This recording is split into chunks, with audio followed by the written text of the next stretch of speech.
Masters करने के बाद पेशावर की पहली बाहिम्मत खातून ने सड़क किनारे बिरयानी का स्टॉल लगा लिया। फील्ड मैनेजर के पोस्ट पे मैंने रिजाइन कर दिया। क्या वजह थी? Salaries hand to mouth system होता है, भाई बहन होते हैं और उनकी जिम्मेदारियां होती हैं। ये सोच मेरी नहीं थी कि मैं स्ट्रीट पे बैठूंगी, स्टेप उठाना पड़ता है। शहर पेशावर के हयाताबाद के पोश इलाके में, और यहाँ पे मैं मौजूद हूँ सड़क के किनारे एक बिरयानी स्टॉल पे। ये सिर्फ बिरयानी की एक स्टॉल नहीं है, सिर्फ यहाँ पे बिरयानी की खुशबू नहीं है, बल्कि इस बिरयानी में हया, इज्जत, खुददारी, ईमानदारी और एक बाहिम्मत खातून की उसकी मेहनत की भी खुशबू है। आइए इस पेशावर की वो पहली खातून से आपकी मुलाकात कराते हैं जो रोड साइड पे उन्होंने बिरयानी की स्टॉल लगाई है। किस चीज में मास्टर किया है? Political science. अच्छा, पॉलिटिकल साइंस में कौन सी यूनिवर्सिटी से किया? पेशावर यूनिवर्सिटी से। जब आपने मास्टर कर ली, ग्रेजुएट हो गई, उसके बाद आपने कहीं पे जॉब के लिए अप्लाई किया, नहीं किया, आखिर सड़क पे आ गई, क्या सीन था? प्राइवेट सेक्टर्स में जॉब की थी। पहले स्कूल टीचिंग प्राइवेट करती रही हूँ, फिर उसके बाद FSC के बाद ही मैंने जॉब करना स्टार्ट कर दी थी। फिर BSc उस दौरान कर ली। फिर साथ में मैंने BSc के बाद जो था तो वो मैंने फार्मा फील्ड ज्वाइन कर लिया। अच्छा, फार्मा फील्ड में ऑलमोस्ट मैं 13 साल रही। ठीक है। कौन सी पोस्ट पे थी? मेडिकल रेप से स्टार्ट किया था और फिर फील्ड मैनेजर के पोस्ट पे मैंने रिजाइन कर दिया। क्या वजह थी आपने फिर रिजाइन दिया प्राइवेट जॉब से? बेसिक यही वजह थी कि उनकी जो सैलरीज होती हैं वो नहीं मीट अप हो पाती। हैंड टू माउथ सिस्टम होता है, और जब हम शहर में रहते हैं और भाई बहन होते हैं और उनकी जिम्मेदारियां होती हैं, उनकी फीसिस होती हैं, तो उसके लिए फिर हमें स्टेप उठाना पड़ता है। वो नहीं, उसमें नहीं, एक्सपेंडिचर्स नहीं कवर अप होते। तो फिर आपने किस तरह सोच लिया, आपने किस तरह प्लान किया कि आप सड़क पे आ गई फिर और आपने यहाँ पे बिरयानी की स्टॉल जो लगाई है, किस तरह जहन में आइडिया आया? मैंने बीच में 1.5 साल का गैप ले लिया था। 2024 में मैंने जॉब रिजाइन कर दी थी, तो अगर मैं फिर फील्ड ज्वाइन करती तो फिर मैं मेडिकल रेप की वो नीचे ही पहली सीढ़ी पे पाँव मुझे रखना पड़ता। तो उसके लिए फिर मैंने बेहतर समझा, क्योंकि मुझे इसमें इंटरेस्ट भी था कुकिंग में। पहले भी फ्रोजन आइटम का काम घर से ही डिलीवरीज होती थी, शामी रोल, चिकन हांडी, पाए वगैरह, तो ये चीज़ें होती रहती थी। तो मैंने कहा क्यों ना ये कर लिया जाए। और वैसे भी जॉब जो है तो वो अब हमें इंतज़ार होता है कि भाई अब कब फर्स्ट डेट आएगी और हमारे पैकेज आ जाए। तो फिर उसमें भी एक टेंशन होती है, टारगेट हिट हुआ, टारगेट हिट नहीं हुआ, 90% हो गया, 80% हो गया। अगर हमारे साथ हमारे मैनेजर्स कितने भी अच्छे हो जाएं, लेकिन वो भी जवाबदेह होते हैं एक टीम के, तो उस वजह से फिर वो मेरे लिए कुछ नहीं कर पा रहे थे, तो फिर मैं नहीं जा सकी। फिर आइडिया किसका था कि बिरयानी की स्टॉल लगानी है, वो भी यहाँ पे रोड साइड पे? रोड साइड पे तो किसी का भी नहीं था, ये मेरा एक अचानक सा कदम था जिसमें मेरे अम्मी अब्बू ने मेरी मदद की और कुछ मेरे दोस्त थे, उन्होंने मुझे सराहा, मेरे भाई बहनों ने सराहा। और वो कभी मेरा ये सोच मेरी नहीं थी कि मैं स्ट्रीट पे बैठूंगी। हाँ, फॉरेन के लिए ट्राई कर रही थी, तो मैंने फॉरेन में फिर होटल मैनेजमेंट का कोर्स करना था, ये सब कुछ करना था, लेकिन वो भी नहीं हो पा रहा था। उसमें भी अच्छा खासा एक्सपेंस आ रहा था। तो how proud and how brave you are feeling. मैंने जो अदर स्टॉल्स देखे वो सारे मर्दों के हैं, and you are the first lady in Peshawar, या हम ये कह सकते हैं पूरी खैबर पख्तूनख्वा की वो वाहिद लेडी हो जो मर्दों के बीचों बीच आपने बिरयानी की स्टॉल लगाई है। क्या महसूस हो रहा है?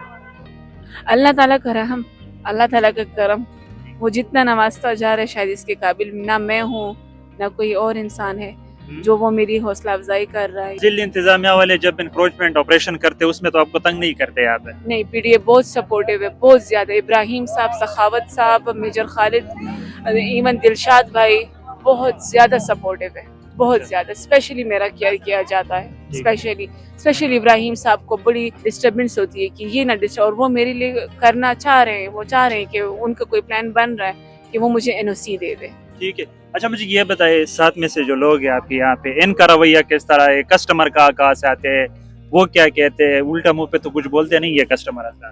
नहीं, वो कुछ लोग ऐसे आ जाते हैं जो कि बस ले लेते हैं और चले जाते हैं, लेकिन अगर मेरे इर्द गिर्द देखा जाए या कवर अप कर दिया जाए तो ज्यादा अफगान रेफ्यूजीज हैं। उसके अलावा मेरे साथ जो एक चाय का ढाबा है जिसमें मेरे साथ अमजद भाई हैं, यही एक हैं जो कि पाकिस्तानी सिटीजन है, तो बहुत केयर, ये ख्याल रखते हैं, बहुत ज्यादा ख्याल करते हैं। अच्छा, मुझे ये बताया आप कितना किलो सेल आउट करते हैं? At the end of the day कितना प्रॉफिट आता है? एक प्लेट कितने की होती है? सादा प्लेट कितनी की है? फिर उसमें से आप चिकन पीस डालते हैं, उसकी क्या कीमत है? سب سے کاسٹلی پلیٹ جو ہوتی ہے تو میری وہ 200 کی ہوتی ہے, 2 بندے کھا سکتے ہیں, چکن سمیت ہوتا ہے, اس میں ایک بڑا چکن کا پیس ہوتا ہے. یہ کمپیریٹیولی بازار سے تو یہ ریٹ کافی سستا ہے. کافی سستا ہے, کافی سستا ہے. پھر اس حساب سے اس میں مسالے جات بھی کم ہوتے ہیں, کیونکہ ارد مجھے پتہ ہے ہاسپٹل ہے, اور وہ چیز میں بیچنا چاہتی ہوں کہ ان میں ڈاکٹرز ہیں ارد گرد, پیشنٹس ہیں, تو ان کو ہائیجینکلی صاف چیز چلی جائے اور وہ صاف کھا سکے. باقی اللہ تعالیٰ مدد کرتا ہے. اور سب سے جو سستی پلیٹ ہے, تو اگر کوئی بھوکا ہے اس کے پاس پیسے نہیں ہے تو وہ ویسے بھی کھائے, کوئی سید آل رسول کا رزق کم نہیں کر سکتا. اچھا مجھے یہ بتائیں فیوچر پلانز میں آپ کے کیا شامل ہے؟ Future plans sir I am moving toward kitchen and انشاءاللہ moving towards first I will start from cabin, اور انشاءاللہ اللہ ترقی دیتا جائے گا. ٹھیک ہے. اچھا حکومت سے کوئی اپیل ہے یا مخیر حضرات سے جو فاؤنڈیشنز والے حضرات ہیں ان سے ہے کوئی اپیل وہ یہاں پہ آپ کے لیے شیلٹر کا بندوبست وغیرہ کریں؟ ہاں میری یہ اپیل ہے کہ میرے لیے شیلٹر کا بندوبست بھی کیا جائے. مجھے حیات آباد میں NOC PDA کی سائڈ سے دے دی جائے تاکہ وہ میں لیگلی بیٹھ سکوں, کور اپ ہو جاؤں, اور جو اسکول اور کالج کی جو بچیاں آتی ہیں وہ خود کو محفوظ سمجھ سکیں. میرے لیے ایک پک اپ کا بندوبست کر دیا جائے.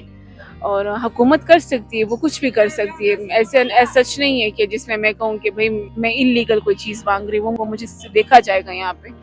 اور میری حکومت سے ریکویسٹ ہے کہ میرے بھائی بہنوں کو گورنمنٹ جاب میں ہیلپ کی جائے, کیونکہ میرا بھائی اس وقت وہ قابل ہے اس چیز کا کہ وہ گورنمنٹ جاب ڈیزرو کرتا ہے.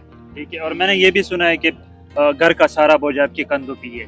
ڈیفینیٹلی جب بھائی کی جاب نہیں ہوگی, اگر وہ MPhil ہے پشاور یونیورسٹی سے جیوگرافی میں, تو وہ تو پھر میں نے برڈن اٹھانا ہے نا. میری ایک سسٹر MS ہے, اس نے MS کیا ہوا اکنامکس میں, ایک سسٹر میری LHV ہے, PNC کا کارڈ ہے اس کے پاس. اگر جاب نہیں ہوگی تو اور سارے بے روزگار ہیں. سارے بے روزگار ہیں, کیونکہ ہم اپلیکیشنز دیتے جاتے ہیں, ٹیسٹ پاس کرتے جاتے ہیں, نہ کوئی کال آتے, بس وہ صرف 1000-1500 روپے وہ صرف جو اپلیکیشن فیس ہوتی ہے وہ چلی جاتی ہے. اگر حکومت آپ کے ساتھ اس میں تعاون کرے یا جو فاؤنڈیشن والے مخیر حضرات ہیں تو آپ کے لیے ایک سیٹ اپ کا بندوبست کرے تو آپ کے ساتھ جو بے روزگار بھائی بہن ہے وہ بھی روزگار پہ لگ سکتے ہیں. نہیں, اسپیشلی میں فیمیلز کو اپنے ساتھ لگاؤں گی کہ فیمیل جو ہیں تو وہ نہ مانگے, کوئی غلط رستہ نہ اختیار کرے, وہ کسی ایسے غلط رستے میں نہ چلی جائے جس کے لیے کل کو مجھے جواب دینا پڑے, کیونکہ ارد گرد ماحول میں تو میں موجود ہوں نا.